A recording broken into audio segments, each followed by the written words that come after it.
أعوذ بالله من الشيطان الرجيم بسم الله الرحمن الرحيم الحمد لله رب العالمين والصلاة والسلام على سيدنا محمد وعلى آله وصحبه أجمعين. Respected brothers and sisters, Assalamu alaikum wa rahmatullah.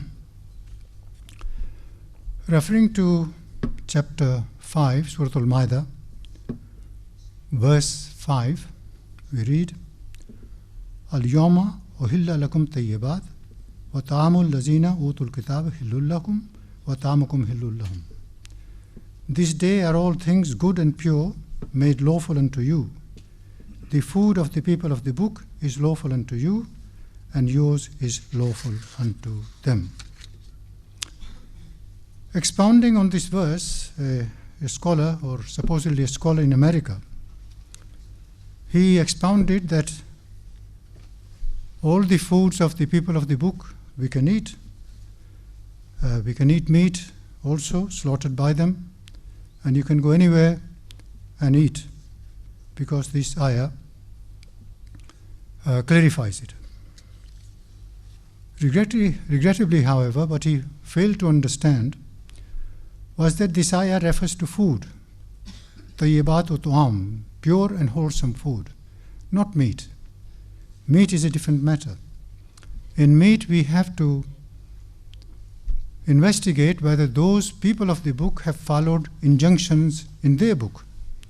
For example, in Allama Yusuf Ali, explaining this verse, he writes, the question is for food generally, such as ordinarily good and pure.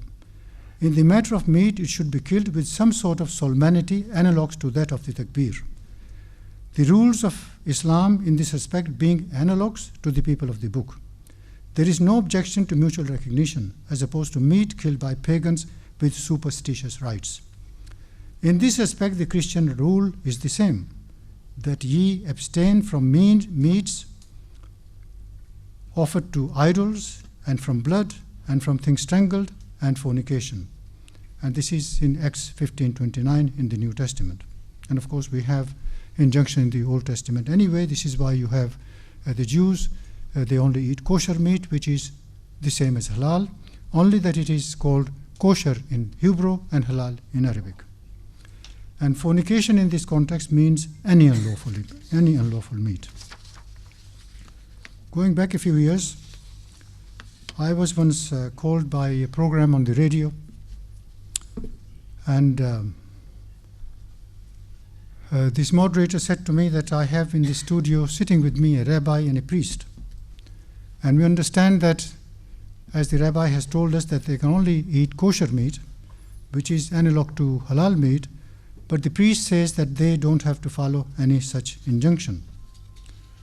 So I reminded him that that is not the case. The Christians also have to follow the same injunction. And I quoted him the verse that I've just read out. So he said, well, you see, that applies to the Jews only and not the Gentiles. So I said, with due respect, sir, it also applies to Gentiles, because if you carry on further, in Acts 21:25, we read, Gentiles to keep themselves from things offered to idols, and from blood, and from things strangled, and from fornication. Exactly the same for the Gentiles also.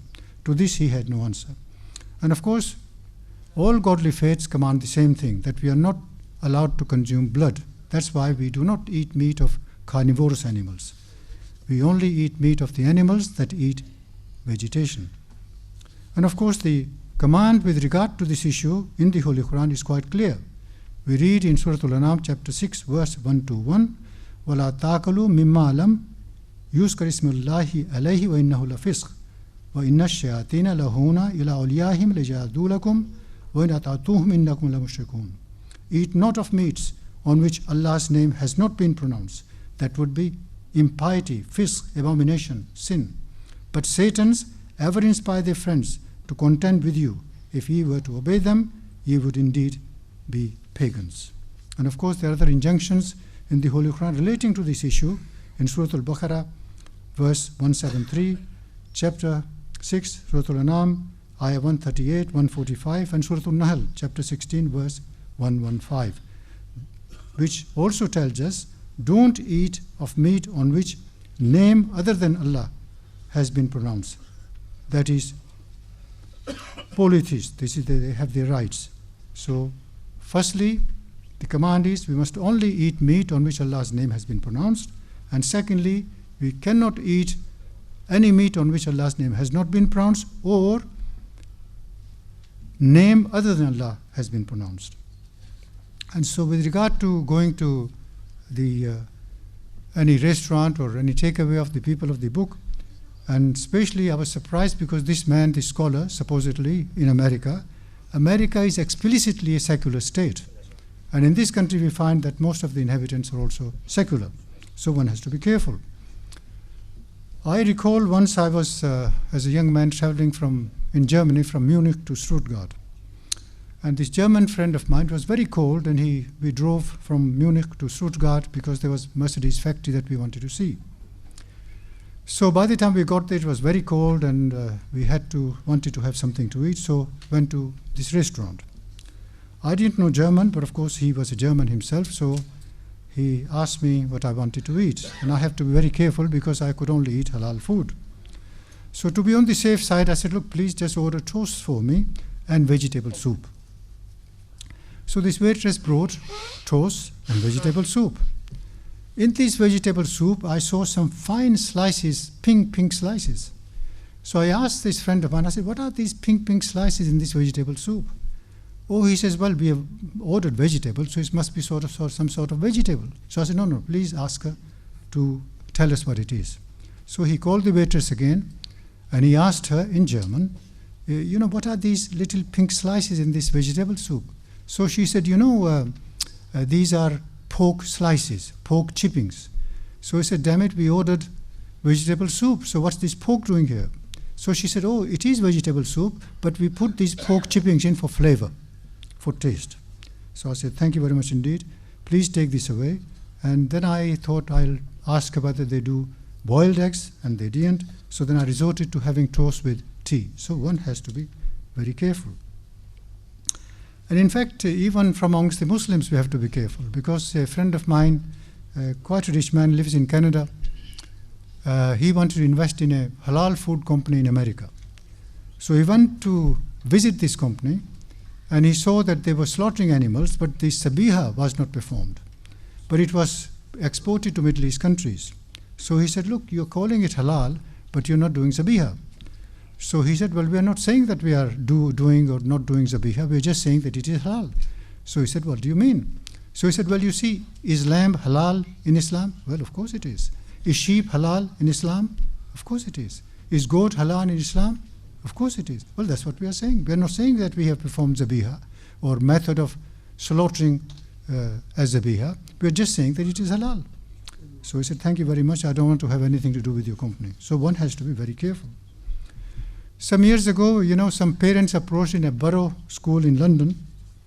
They approached the headmaster and they said, look, our children come here for lunch, but halal meat is not being served, so they can't really have meat. So if the school could offer halal meat, our children will be able to eat it. Oh, he said, yes, thank you very much. He said, we can order halal meat, but what I will do to make it worthwhile, I'll involve other schools in the borough so that all the Muslim children can have halal meat for lunch. So then he approached other schools, he got this consortium ready, and he appointed a Muslim wholesaler to supply halal meat to those schools. So some days later, when this Muslim wholesale meat supply was confronted by BBC, and because they had carried out the research, what he was doing, he was buying any meat from any other supplier and supplying to the schools as halal meat, which had been slaughtered according to Zabiha. And of course, that was not the case.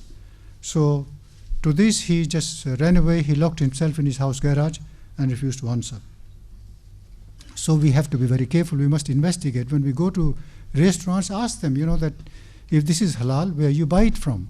And I find that in Birmingham, by and large, the meat shops that sell meat is HMC Halal. HMC is based in Leicester, and they do state that their halal meat is unstunned.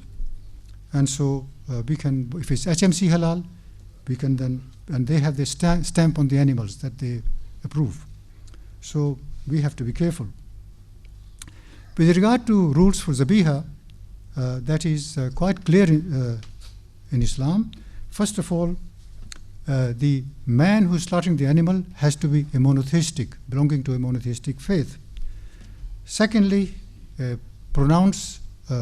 takbir should be pronounced, Bismillah Allahu Akbar, on the animal that is being slaughtered, and the blood of the animal should come out. And of course, that goes without saying, that the least possible pain should be caused to the animal. So these, brothers, I just want to share this with you. It's very important. We must be careful what we eat, because after all, the saying goes that we are what we eat. So if we fill our belly with haram, then of course it will be haram organs that we are carrying with us. If we eat halal and zabiha, then of course it will be pure and wholesome, and we'll feel better within ourselves physically and spiritually, inshallah. Wa akhiru da'wana, alhamdulillahi rabbil alameen. Assalamu alaikum wa rahmatullah.